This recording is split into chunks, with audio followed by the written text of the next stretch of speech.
I'm Tom Schuman, editor of the Indiana Chamber's BizVoice magazine. Our current issue includes a story on the progress made in protecting Indiana's environment.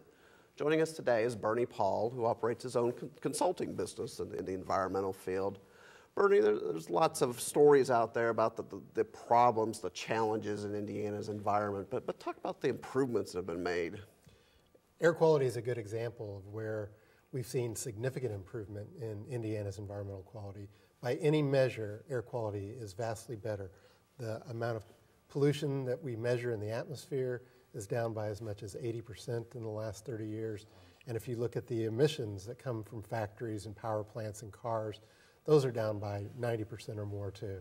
Bernie, in regard to those air quality standards and kind of the ever-changing world, you refer to a bit of a broken process. Talk about how those numbers don't quite add up. Yeah, the Clean Air Act is broken in respect that Congress requires EPA to reevaluate a standard every 5 years, but it takes 10 years for the state to implement the process to achieve those standards. So you could have the federal government tightening the standard in the middle of the implementation process that was started 5 years earlier. And so you have this constant churning that makes it very difficult for everybody to keep up and have some certainty. And then another problem is Congress mandates that when EPA sets these standards, they can't take into consideration cost. That makes it a lot harder for us to achieve incremental improvements because we are dictated by a health standard only. Mm-hmm.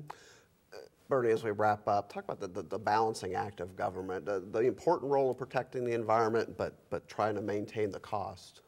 Yeah, probably the best way for the government to be able to do that is to provide flexibility to businesses and reward innovation. If we can't do those, then people won't be able to make the investments they want to make. Bernie, thanks so much for joining us today and for your work in this area. You can read much more in the current edition of BizVoice. Log on to bizvoicemagazine.com.